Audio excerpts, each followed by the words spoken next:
Hello, everyone. Ira Fueurstein with Nextiva. Thank you for joining us today. We've got an amazing presentation, how to get referrals from over 90% of your clients. I don't know who wouldn't want that, but I would want that because we all know that getting referrals from clients are the best types of deals to get because they're warm and there's all sorts of great stuff to it. With me today, I've got MeiLee Langley, who runs our channel marketing program at Nextiva. I've got Jantsch from Duct Marketing, one of the coolest marketing companies I've ever seen in my life. And today, we're going to give you a ton of great information. So we are recording this webinar today. So this will be you'll be able to play it back later. We are also monitoring the Q&A pane. You're all muted right now. But if you have any questions whatsoever, ask them in the Q&A pane. We will try to get them in during the presentation. And please keep them to the topics at hand. I know there's a lot of other questions that come up from time to time. We're only going to answer questions about marketing today and how to get referrals from your clients. So with that, John, I'll turn it over to you. Thanks for joining. All right, awesome. Thanks. So let me get the sharing going here and press a couple more buttons to make sure that you're seeing what you should see. And maybe Ira, give me a heads up. Does that look good?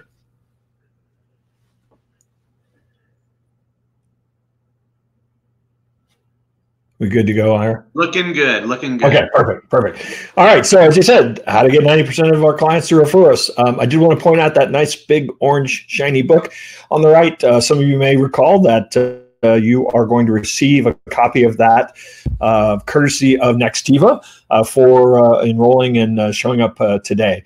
That is not a marketing book. We're not going to talk about the topic of that book, but I think that particularly starting off the new year, heck, the new decade, this is a book that any entrepreneur may find fits into their morning ritual. It is a 366 daily kind of meditation. So every day, January 1st, January 2nd, January 3rd, you're going to get a new page of inspiration from me, and you're going to get a challenge question every day. So it's something that I think you'll enjoy as you kind of work it into maybe your morning routine to help you get your head right each day. But we are going to talk about marketing today. And this is a question I love to ask people. Obviously, you can't respond to this, but I already know the answer. What's the number one way that you get business? At least most of you will tell me, experience tells me, most of you will say it is by word of mouth. It is by referral. In fact, 82% of small business owners claim that their main source of new business is referrals. I have polled over and over again, and this answer always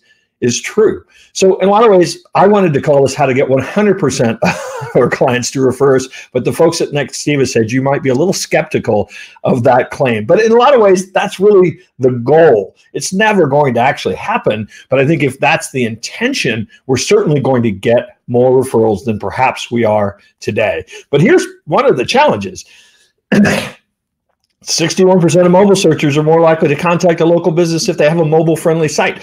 So we've got to have a mobile-friendly website. 87% of potential customers won't consider a business with low ratings. We have to be focused so much on getting those testimonials, those reviews, those things that go into places that we have no control over. 64% of consumers say watching marketing video on Facebook has influenced a purchase decision in the last month.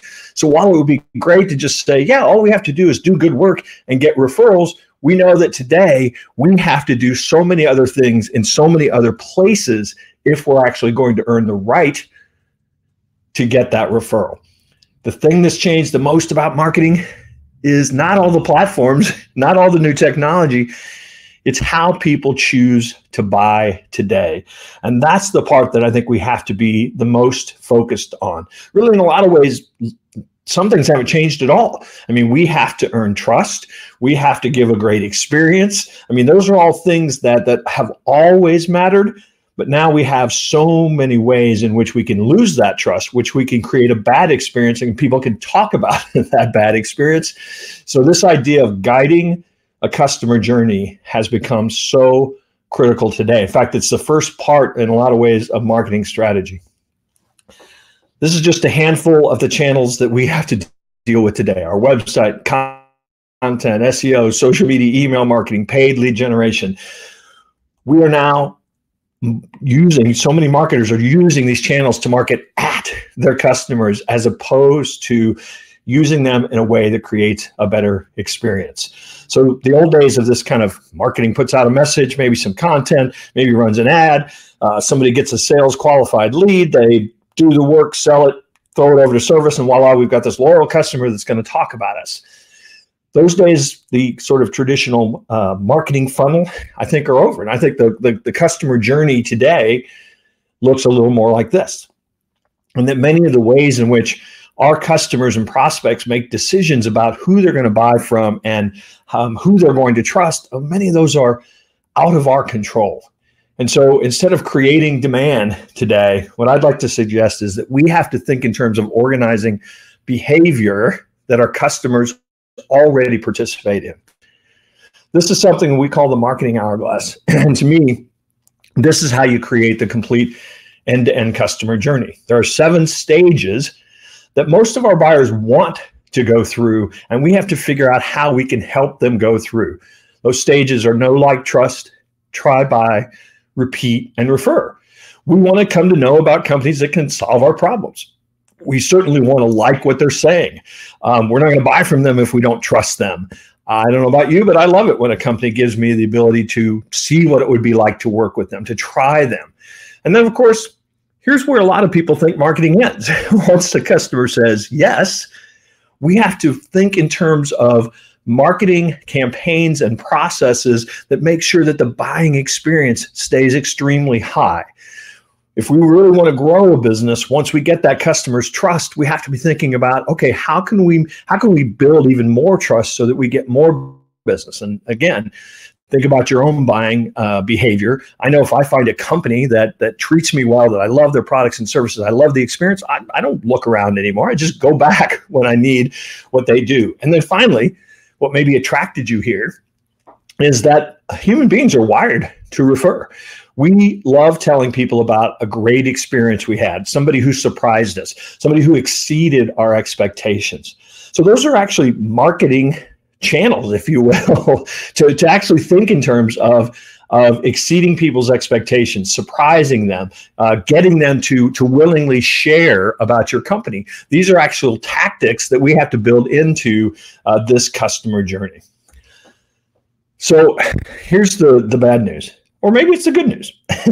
But a lot of people think this idea of getting referrals is all about asking the right way, giving somebody an incentive. But the bottom line is the way we get more referrals is to be more referable. And that starts actually with attracting clients that are ideal for your business. What gets us in trouble a lot of times, and certainly leads to client experiences that are not going to be referable experiences, is we're just attracting anybody who says they need what we do. We bring them in, but they're not a good fit. The way that we work doesn't work for them. We can't actually add value to solving the problem that they need solved, but we take the business anyway.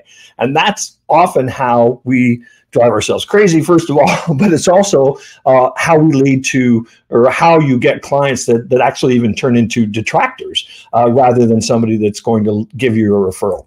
So here's the problem. When I ask audiences quite often, who makes an ideal client for your business, this is generally the answer I get. Or if it's maybe a more sophisticated audience that does B2B sales, it might be something like this. Well, any business with money who suggests they will pay us in 90 days or less. And again, this is actually the biggest deterrent to referrals. People don't even think about this, but if we're working with folks that aren't a good fit, we're probably not going to exceed their expectations, are we? So we have to figure out who makes an ideal client for our business. And I like to tell people to go through this exercise. A lot of times a client must have certain things. They must be in a certain business. Maybe they must be a certain size. Maybe they need to be in a certain location. I mean, those are the things that people generally stop at. But in your experience, are there things that you found that are nice to have?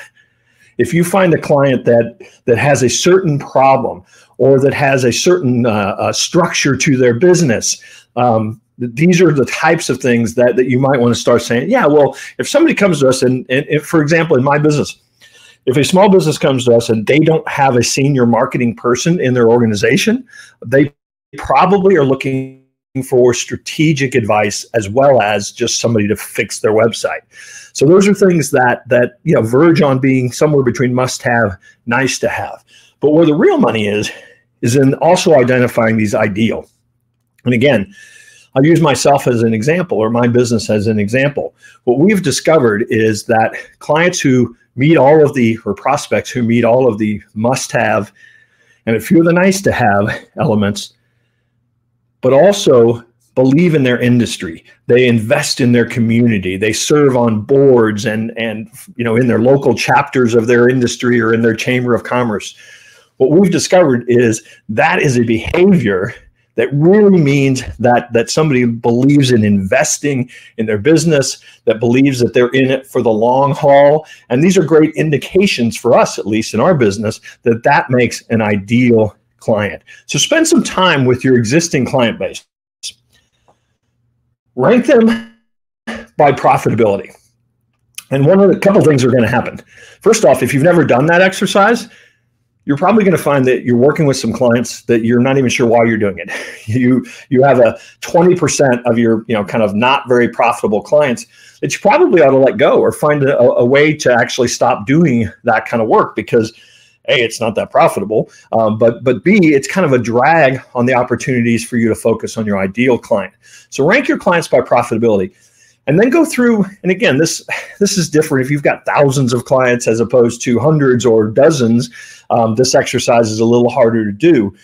But go through your clients and look at those top ideal or those top profitable clients and see which ones are actually referring business. See if you can identify ones that are referring business to you today.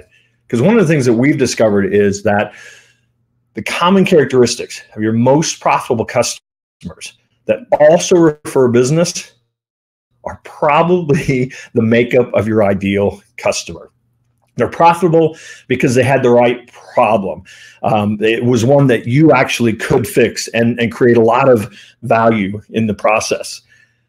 They had a great experience, and so they're telling people about you. So that combination, if you could figure out everything about that, the combination of those two things for your most profitable clients, that's who you ought to go after. That's who you ought to message all of your marketing towards. And again, this is actually the key ingredient to getting more referrals, is to be working with the people that you can deliver the most value with and then create a great experience for them. All right, so the second component is if you want to attract that ideal client, you have to figure out and promise how to solve their greatest problem. Here's some really bad news. Nobody cares what we sell. Nobody cares about what we sell. I mean, we do, but none of our customers do. I mean, they want their problem solved, period. In fact, some of us are in industries where they'd rather they didn't have to actually buy what we sell, but it solves a problem for them. So we have to understand thoroughly what that problem is. And guess what? We have to then communicate that as our core marketing message, no matter how unglamorous it may solve or may sound or feel to you. This is not a problem that you solve. And the reason is, experience will tell me that any business that is doing well, that is growing, at first glance, I will ask their customers, what do they do that others don't? And they'll say, well, they provide better service. And I ask a lot of business owners, and they tell me, well, we provide better service than our customers. The problem is we know it's not true, but that's a space that every single one of your competitors can and probably will claim it's meaningless to the end user because there is an expectation that they're going to get good service from you. It doesn't always happen, but it's not a differentiator. You have to think in terms of coming up with a message, a core message about your business that allows you to change the context of how the world or your prospects world, views your industry even. Or find a way to make the competition incomparable because you do something so unique and so different that they no longer can say, well, gosh, I'm shopping price, you're A, you're B, you're C, who's the cheapest. For example, We sell a marketing system. I mean, that is what we install. It is a start with strategy, going to go all the way through implementation to mature marketing model. And it has a set price. To date, very, very few people offer that same approach. And so when they're looking at a web designer or an SEO company, there is really no similar comparison to what we do. So let me give you a couple examples. This is an architect firm that was a client of ours. And they work with general commercial contractors building buildings. And we went out and interviewed their customers. And, about the third phone call in, we heard the same thing. Well, yeah, they do good work. But what we really love is they help us get paid faster. I was like, what does that mean? Well, so in this industry, in their particular industry, the plans are done by the architect. The architect has to get those plans approved before really any money changes hands in a lot of cases. But the problem this contractor has is a lot of times they have to go out and invest in people, equipment, some technology before they actually can get paid to do that work because the plans have to get approved. Well, this particular architect firm had a city council person on staff and a couple of people that were on local suburban zoning boards. And so they were really very plugged into what the priorities of communities were, where all the red flags were going to be. And so consequently, their plans got approved faster and the contractor got paid faster. So we actually made that their business development slogan. We help contractors get paid faster. Now, none of their competitors were saying that or were willing to say that, but that was the problem that they were solving for their ideal customer. And this change alone took them from being kind of middle of the pack to being the number one design build architect in their community. Now, of course, you have to back it up and have other things that go with it and be able to communicate it easily. But this message was a message about solving a problem. Now, let me tell you about another client of ours. So this was a marketing firm that wanted to work in the locksmith industry. So if you've ever lost your keys, that's a problem, right? But guess who else, especially if it's in the middle of the night, which it always is, guess who else it's a problem for? It's a problem for the locksmith who has to answer the phone because somebody's lost their key, doesn't know what to do. They just went and Googled, locksmith emergency. This person's ad showed up first, so they called them.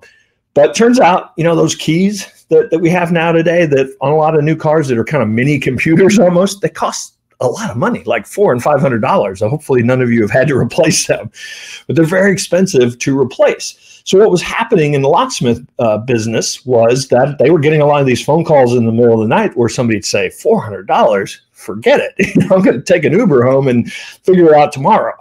So what our client did was they created a database and a WordPress plugin that allowed somebody to actually go to this locksmith site and say, well, here's my make of my car, here's my model, here's the year. And instantly this database would say, oh yeah, okay, we've got this key and it's going to cost you $375. Call here and we'll bring it to you. So now when they were receiving phone calls, they were qualified. I mean, they pretty much had already decided, okay, I'm going to have to spend $375 to get my car open tonight. So we created this plugin and they just started giving it away for free to any locksmith that they were speaking with. Well, guess what that locksmith then turned around and did? Wow, can you do our website? Can you do our SEO? Can you manage our pay-per-click campaign? So by figuring out a problem, even though it didn't really relate to their business, they figured out how to solve a problem and consequently became an invited guest, as opposed to somebody just trying to sell marketing. So what problem do you or could you really solve? And again, it's not about your product. It's not about your service. It's about what your product or service actually does for them. And I'm going to give you a couple more examples because this is such an important thing. This is an SEO company that we work with. And what they found was that all their competitors were explaining all the complex elements of on-page and off-page SEO, when the bottom line is the problem that their clients have is the phone's not ringing enough and their competitors are getting their phone calls. So in this particular case, we just boiled down their message to, we make your phone ring. Now, again, they had to back it up. They had to find ways to show them and prove that that was the case. But this is how they got their attention. If you haven't done this, I highly recommend that you sit down with customers or get them on the phone and start asking them questions like, why did you hire us in the first place? What do we do that others don't do? You're going to start hearing, first off, you're going to hear, will you provide better service? So you have to push through that and say, okay, tell me a story about a time we provided better service. And if you listen closely after doing 6 or 8 of these, you are going to find that you're going to probably hear some themes that recur and repeat. I'm going to give you a couple examples. This is a tree service, because another great way is today, reviews have become such an important factor for a lot of businesses that a lot of businesses are getting them. People are giving them. That behavior has become very normal. And so you can do these interviews, but a lot of times if a client we're working with has 25 or 30 5-star reviews, I can almost guarantee you that their core message could come right out of those reviews. So here's a tree service that had been around a very, very long time. And they had a lot of reviews. People really liked them. I went and just scanned their reviews, and it was obvious the problem they were solving. Even better, you could barely tell they were there because they cleaned up the area so well. I was very happy with the cleanup regarding the area where the trees were removed. You could almost not even tell they were there when they were done. They showed up when they said they would and cleaned up all the debris from the bushes and trees. The problem that this tree service is solving is that people don't show up when they say they're going to, and they don't clean up the job site when they've done work. Maybe a tree service, a plumber, whatever home service it is, that problem is endemic. I mean, how many of you have sat at home waiting for the repair person to come sometime between 9 a.m. and 4 p.m. in the afternoon? So the fact that this company said, we're going to come at 11 o'clock, and they did. And then when they came home, that night, the tree was gone, and so was all the debris, and there was no mess. That's the problem that this company solved. We changed their entire core messaging to, we promise to show up when we say we will, and we promise to clean up like you won't even know we were there. And that message allowed them to attract people who wanted that problem solved, who had experienced that. So we were able to focus on their ideal client by making this promise and delivering this promise that attracted somebody who cared about this. And people were willingly, freely going to Google and leaving these reviews. So there's a pretty good chance that this is what this company does that nobody else does. So in this particular owner's case, and this happens all the time, for us, this didn't seem so glamorous. This didn't seem like, hey, we're arborists who take care of your trees like nobody else thought of. The perception is that if you own a tree service and you've got the trucks and you've got the saws, you probably know how to cut down a tree. But will you show up on time? Will you clean up the job site? It's almost always about the experience the customer received as opposed to the product or service. All right, so now we've got those first 2 components, key components out of the way. We know who makes an ideal client. We know the promise that we're going to make to attract them. And we have to think in terms of, okay, how do our clients, our ideal clients, actually buy? We want to go out there and run ads here and do this there and get SEO, but we don't even stop to think sometimes about the journey that people take to finding a business like ours, what they expect when they find a business like ours, what questions they might have that would actually move them along to becoming a customer. And so that is our marketing hourglass. And the idea behind that is that we look at each of these stages, know, like, trust, try, buy, repeat, and refer, and we build a great experience based on what the customer's objective and goal and questions might be in each of these stages. And that's actually how you lead to 100% referrals, because you're thinking from the very beginning about how do we attract somebody who is going to become a referral source for us. So when we sit down with clients, it's this is kind of how we apply the hourglass. Okay, how do our customers buy, solve their problems? What questions do they need answered at each stage of the journey? And they differ. And what are we going to do about it? I mean, it's that simple. In many ways, we create an entire marketing plan based on just asking or answering those 3 questions at each stage of the journey. So we'll map something like this out and just scribble notes on it. But the first thing we want to do is say, okay, how will people come to know about a business like ours? This is an actual live example, a company that sells accounting software to nonprofit agencies. And the top half of this is, okay, how do people find a business like ours? Well, they turn to search engines, they read journals in their industry, they attend conferences, they network, their board sometimes makes recommendations, and they respond every now and then to ads. That's how they had learned that customers or prospects found them. So the bottom side of that then for us as we fill this out, and I won't go into as great a detail in all of the 7 stages, but the bottom half of that then is to say, okay, if people are turning to search engines, then search engine optimization is going to be a key tactic for us, right? If they're reading journals, then we need to start thinking about how do we get some of our educational content in those journals? How do we contribute to those journals? You know, what does our referral activity look like? A lot of times people don't realize, but many people learn about your business because somebody referred. That's kind of the know stage. Are there conferences we should be attending? How do we up our networking game? What's our advertising going to look like? What's our social media networking going to look like? So this is just a skin of what we would work on to start figuring out, okay, what's our plan going to be for each of these stages? So let's say search engine optimization is going to be a big piece. So, we're going to focus on if somebody typed in remodeling contractors. I switched gears on this as a remodeling contractor. If somebody types in remodeling contractor, are we showing up? What do we look like when we show up? This is just the very top half of the screen. There's ads above this and there's organic content below it. But for a local business, this has become really important real estate is to show up in this maps listing, 3-pack listing, whatever you want to call it. But it's not just a matter of showing up there. If I were to ask you which one of these contractors you would call first, I have a pretty good idea which one it would be. Well, first off, it's the one that's at the top. That's always a good place to be. But then we start looking at, okay, look at those reviews. One's 4.8, one's 4.7, pretty similar. The other one doesn't seem to have any reviews. That's odd. But this top one has 100 reviews, and the second one only has 12. That's a pretty significant gap.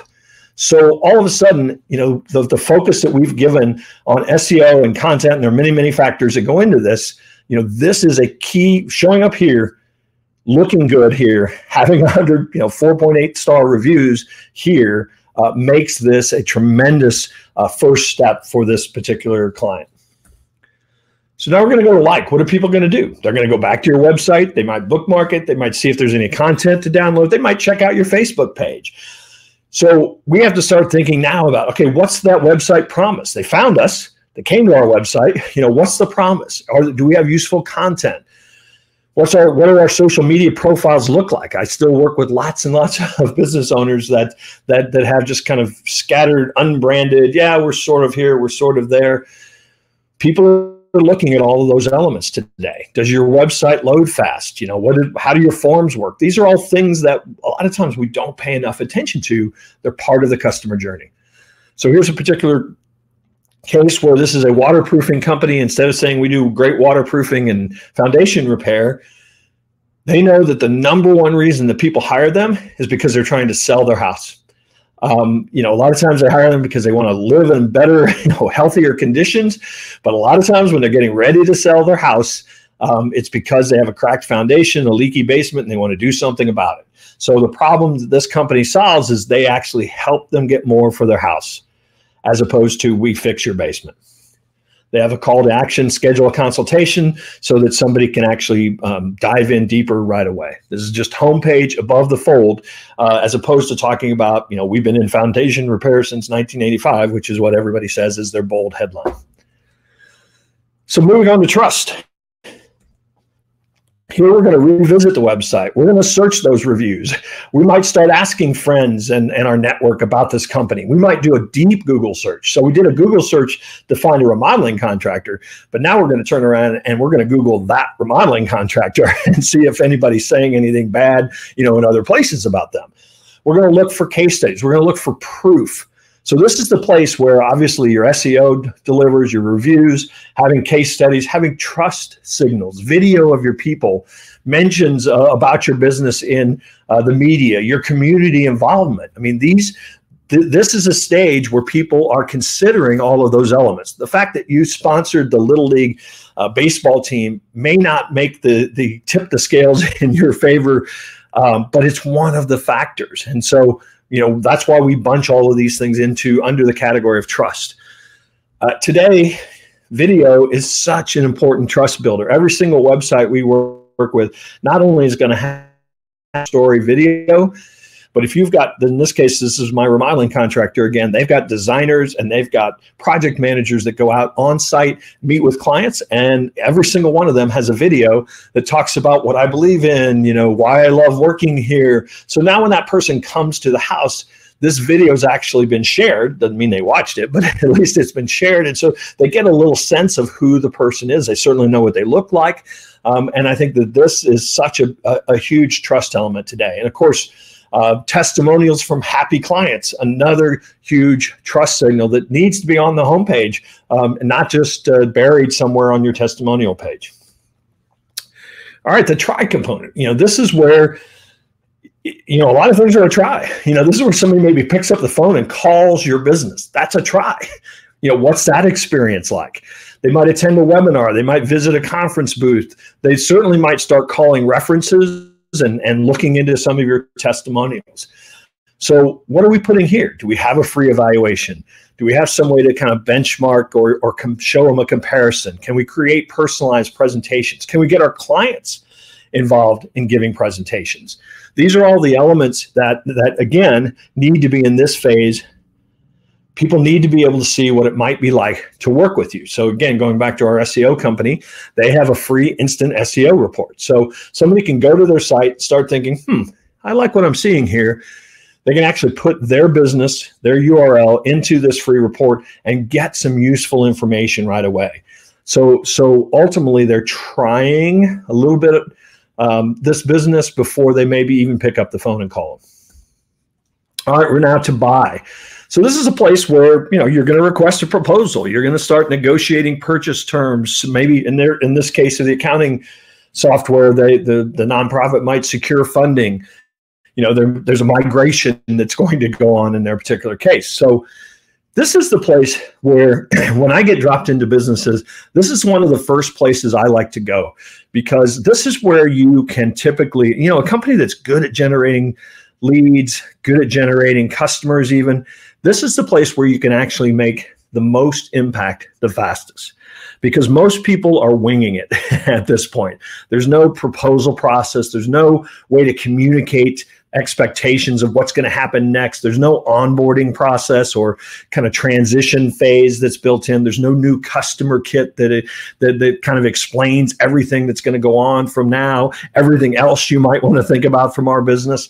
So we develop a lot of processes around this, once somebody decides to become a customer, some sort of onboarding processes. I love new customer kits where you're actually communicating to people, here's everything that's going to happen, in 30 days, in 60 days, in 90 days, so that they have a really good sense of exactly what to expect. So often the salesperson or the sales process gets them all revved up and then they say yes, and then nothing really happens. The communication stops. They're not really sure what's going to go next. You can't over communicate in this phase.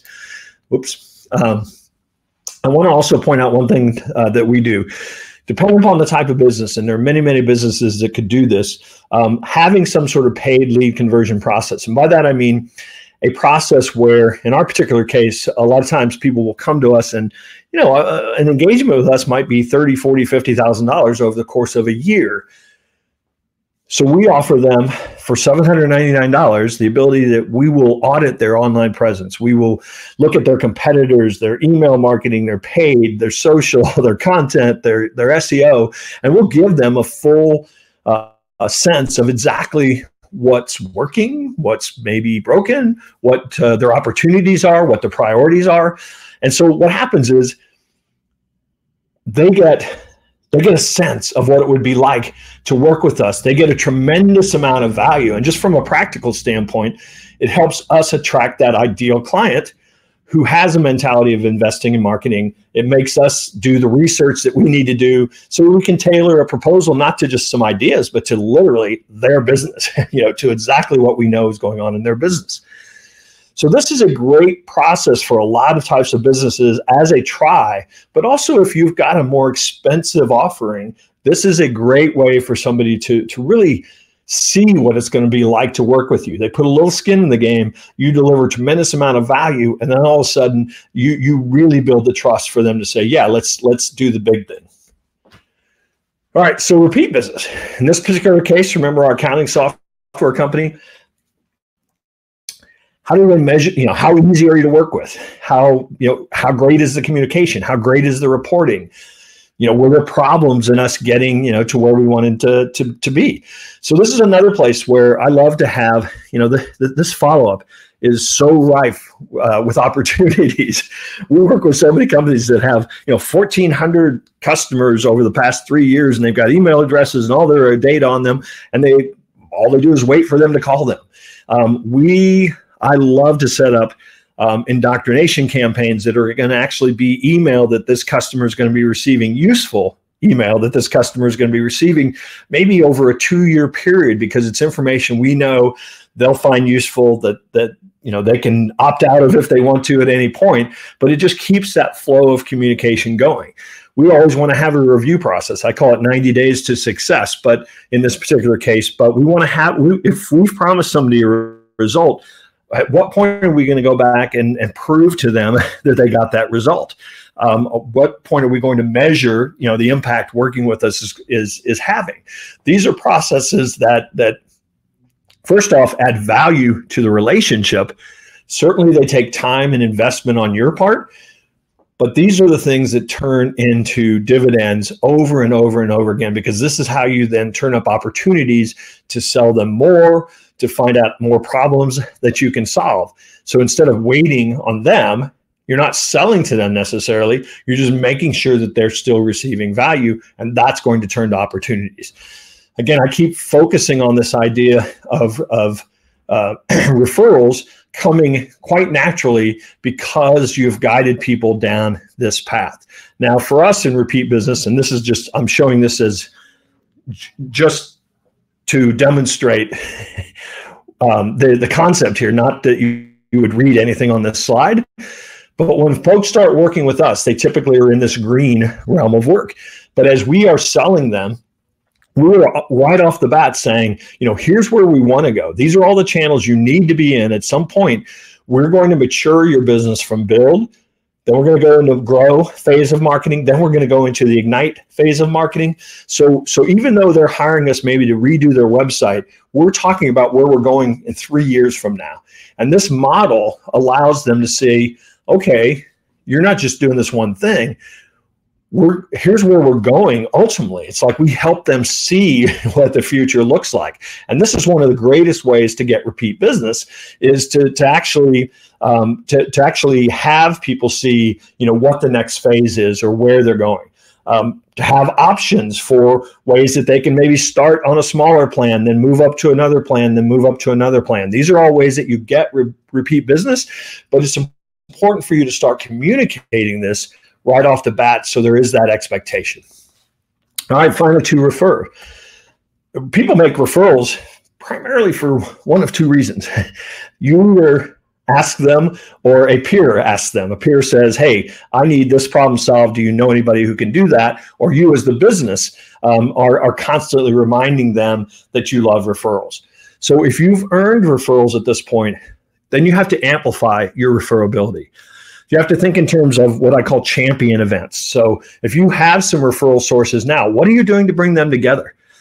It could be for lunch. It could be for some sort of networking event.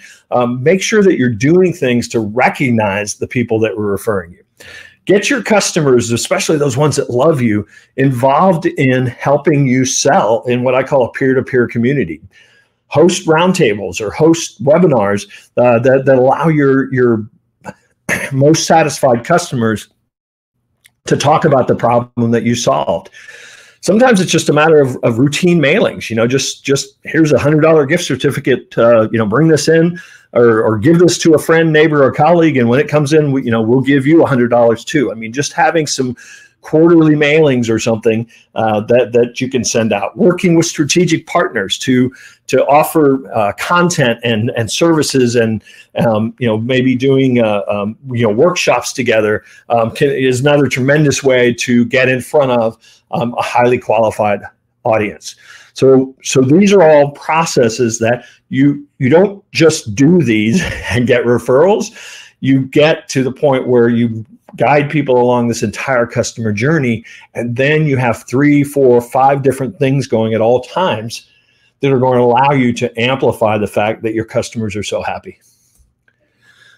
So, having a great way for them to, this is a very, very typical e-commerce way, but tell people about your business. Teach referrals. We have a lot of B2B businesses that we work with, and we have taught them the process of teaching their clients. All of their clients want more referrals too, even if they're not in the marketing business. In fact, it doesn't matter.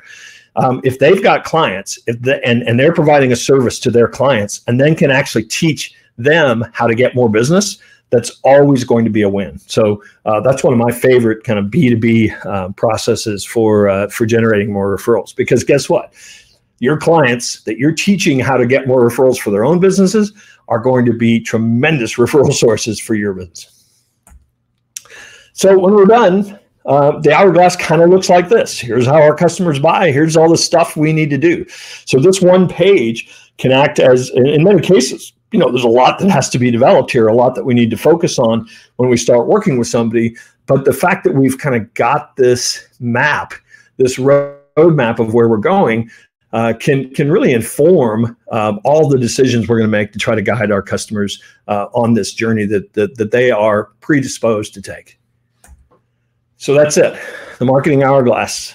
Know, like, trust, try, buy, repeat, and that's what turns into referral.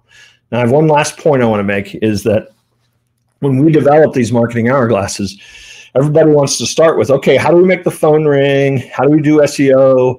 How do we get the click on the email or on the ad? How do we get people to come to know us?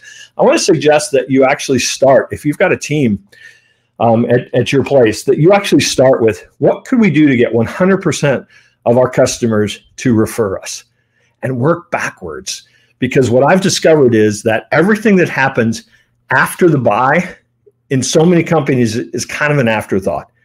So if you would think, okay, what do we want people thinking, feeling, doing 90 days after they buy from us, 45 days after they buy from us, at the time they buy from us, and you start thinking of ways you can improve the experience at each of those stages, I can almost guarantee you're going to create a better journey, a better hourglass. You're going to improve the offering and the experience for your existing customers. And quite frankly, that alone might actually have as much impact on your business as coming up with some new ad campaign to get more people to know about you. So, folks, we are at a point where I'm going to field some questions. I think Ira's going to come back and MeiLee. Yeah. Yep. So I've got a question that came through here. So you were showing in the Google search earlier where it showed the 3 different remodeling companies and the reviews and stuff like that. Question came through of, what if I'm not a physical business, right? I sell all over the United States. Sure. How is it important to get into that section? Well, it may be. It won't hurt you. Let's put it that way. But no, that section is primarily for a local business. Now, if you sell products or services all over the country, you may compete with that a local business who does something similar, and that business is going to show up in that maps pack or through pack, as we call it. But your focus, if you sell all over the country, is you need to think about what are what are kind of the search terms that we need to be showing up for organically. And the way that, you know, Google thinks is that if somebody turns to a search engine and they are looking for something that feels to Google like it's a local search. So if I write in, you know, restaurant near me or something, you know, that's clearly I'm looking for something locally. But they can also detect where you are, you know, especially with the mobile devices now. They know what corner you're standing on. So a lot of searches now are very geographically oriented. But if you're in an industry where people typically are having to buy, you know, all over the country, then you've got to focus a lot of your content and your website structure and your SEO activity just on showing up in what are called the organic results and not the maps results. Yeah, another question that came up is how do they get reviews? Like, is there like a website or software that you can use that can get reviews for you and then publish automatically? You bet. So there are 3 core review sites: Facebook, Google reviews, and Yelp. Yelp reviews also drive Bing's reviews, you know, similar to Google. So those 3, you need to make sure that you have claimed your profiles, that you've, you know, got good presence there, because people are going to leave reviews there. Now, having said that, almost every industry today has also some industry sites. So, you know, healthcare grades and even remodeling contractors, House, for example. So there are some other industry specific sites that you might want to claim as well. But then in terms of getting reviews, the review sites want you to do everything very organically. They don't want you to ask for them. They don't want you to stimulate them. But the fact of the matter is, it's kind of hard for a customer of yours to figure out how to review you, even if they're happy. Now, the ones that are mad, they'll figure it out. but the happy ones are the ones that we want. And so there are some tools, and we actually create review funnels for our customers that they can give out a URL that'll say, hey, you know, we're glad you liked what we did, you know, we'd love it if you'd review us, you know, go to this web address and choose, you know, Facebook or Yelp or House or whatever you want to choose to review us. And so I will say my kind of global advice there is you've got to claim those sites where people do leave reviews, and then you've got to make it as easy as possible and have your technicians put it on your literature. I mean, just make it as easy as possible for people to review you. Okay. Another question came through. If you're a small company, how would you suggest to accomplish all of these things if you only have a 1 or 2 man sales and marketing team? Well, don't try to do them all at once. You know, if you plan to be in business 3 years from now, then just make the roadmap. You know, what are your highest priorities? And I can suggest that your highest priorities are you probably need a website that at least effectively communicates how you're different.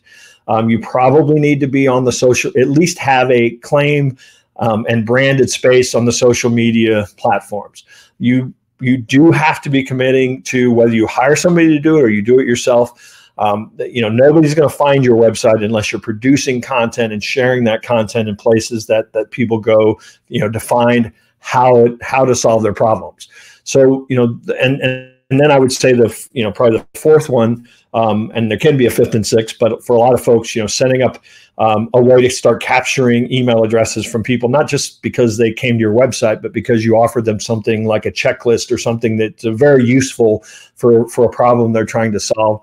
And then in a lot of businesses today, and we don't do this with everybody, but increasingly, you know, some form of paid advertising, be it Google Ads or Facebook advertising, probably, especially if you don't have a lot of content, you don't have a big web presence. In some cases, you're going to have to kind of buy you know, those eyeballs to get them to your website, or if they're trying to solve a problem like my locksmith, you know, you're going to have to be running those ads for that person that's lost their keys, that, you know, has very high intent, they want to buy today. You know, those ads are going to be expensive, but, you know, in many cases, that's going to be the only way you capture those folks.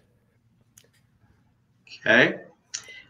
Here's one from Jen. It says, we've run incentive campaigns for our existing B2B customers and have still had poor turnout in getting business customers to participate in telling their story. So I'm guessing she's talking about getting them to, you know, talk about their experience with the company.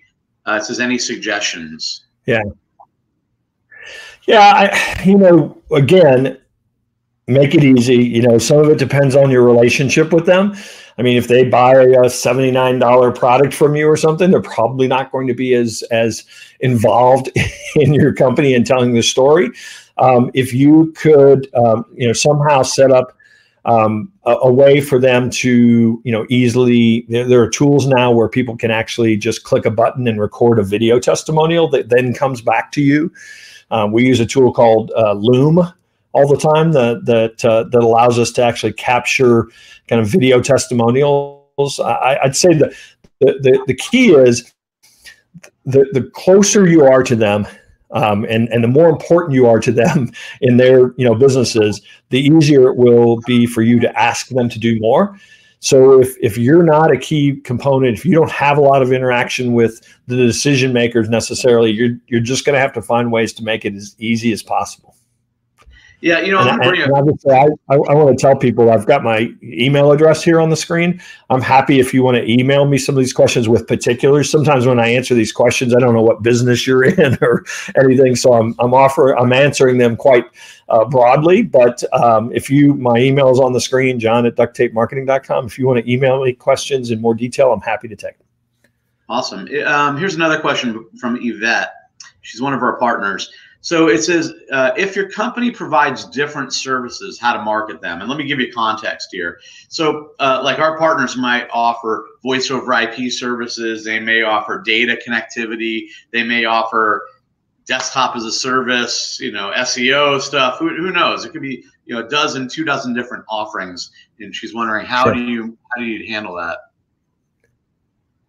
Well, the way we like to approach it, I mean, sometimes you just have to say, well, here's what we do. But one of the things that we like to do in developing a strategy is to say, are there certain segments of the market, that you serve that maybe they buy all of those products, or maybe they only buy a couple of them and another segment buys another couple. Think about the problems that those services or products actually solve. Are they solving them for different markets, for the same market? So a lot of times what ends up looking kind of like a matrix of who buys what, what industries we do the most in. And so what you want to do then is like in our case, there are 3 main markets that we serve. We do similar things for them, but their problems and how we approach their problems are quite different. And so when you come to our website, you're going to see on the homepage 3 what we call personas, which is just our way of describing, who makes an ideal customer for us. And we're basically going to say, here's who we work with, or here's who we serve, or here's whose problems, we've gotten really good at solving. And then what it allows somebody to do is kind of self-select. So if they are like, oh, okay, you're a professional services business, or you're a home services business, or you're a marketing consultant, you're going to immediately get offered kind of that option to say, oh, okay, we got more for you here. So you give people the ability to kind of choose a path. And that, that there are lots of ways that can play out. But a lot of times, instead of just listing all the services or the products, we want to get them into buckets that somebody who's visiting our website can say, oh yeah, I'm that, and I've got that problem. So that's great. So we have another question here. This is a good one because I'm sure lots of people on this webinar are thinking the same thing. How often should a business-to-business company contact their existing customers? How much is too much? I love that question. Yeah. Well, I have to give you the consultant answer. It depends. I always like to say, are you providing value by contacting them? So it becomes too much when all they think you're doing is trying to sell them something. And that doesn't just mean you can't sell. I mean, there are times when, for example, somebody needs to hear from you every 30 days or 60 days because they're, what they buy from you, the service you provide, maybe needs something altered or tweaked, in that time period. So, having reminders that fit in with offering or adding value to the relationship is how we try to figure out the timing.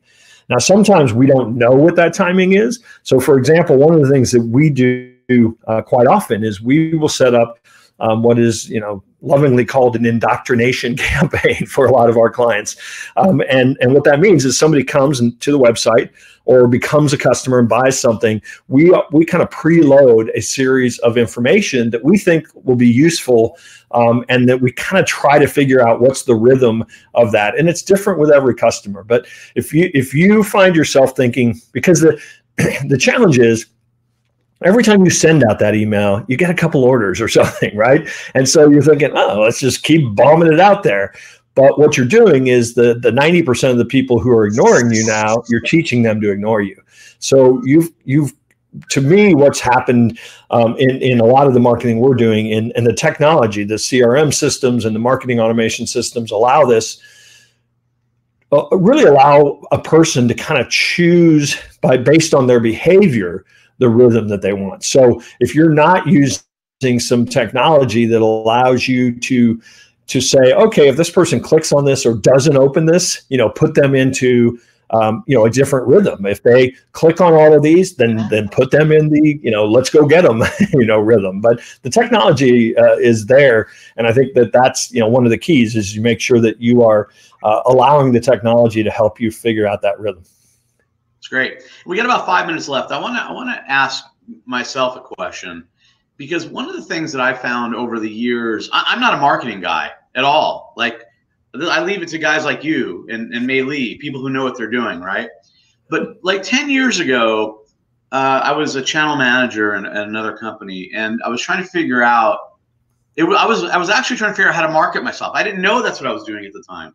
But it really was what I was trying to do. I was trying to build like a personal brand. And I think, that's one of the things that's helped me. I don't own a business, but I run a pretty large business here. And building a personal brand has been super, super critical for me. And I started 10 years ago before there was any software of being able to deliver videos to people. I would be out somewhere and I would take a quick 30-second video. Hey, it's Ira. I'm here in Newport Beach and we're meeting with partners. I'm having a great time. We learned some cool stuff today, and then I'd send it out. I did that for like 2 years, and I didn't realize the traction it was getting until I stopped doing it. And then people are like, are you okay? I'm like, what do you mean? They're like, I don't see your videos anymore. So what I was doing is I was building a personal connection with people when I couldn't be in front of them all the time. Yeah. So this back to what you were saying about video on the website. I think people really underestimate the power of video and the power of building a personal brand. That's right. Talk about that for a little bit. I'd love to hear. Well, just what you were feeling is it's not just the personal brand, but there were people that were really connecting with you. I mean, obviously you met them and hugged them and shook their hands, too, to really cement that. But then, all in between that time that you're going to see them again, they're still feeling that connection. And whether we call it a personal brand, I think what you're doing is you're making the effort to be more useful in people's lives, and that to me is always going to be invited back. There's a lot of very practical value in putting out content, doing these videos, speaking at conferences. I mean, people see you up there as an authority, as an expert. But I really think that the deeper connection, I think a lot of people kind of chase that, like, look at me, I'm up on the stage.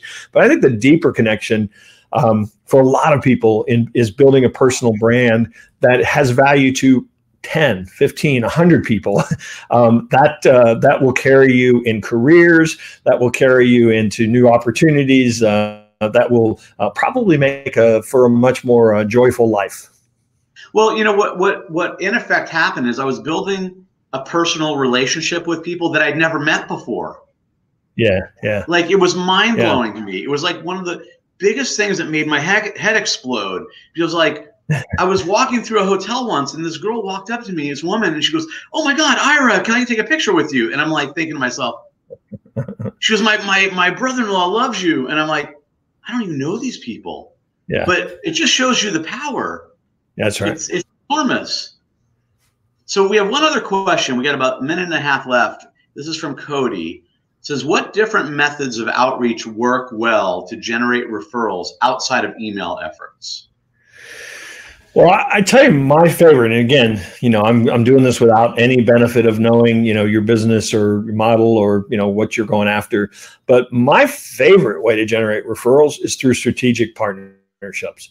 So I'll just flat out say, what we're doing here today is a referral mechanism. Nextiva has felt that over the years I've produced and delivered value. They trust what I have to say enough to bring me to their audience. At some point, perhaps somebody that's on this call today is going to say, that I showed up because Nextiva invited me, but that duct tape guy seemed to know what he was talking about. I'm going to contact him.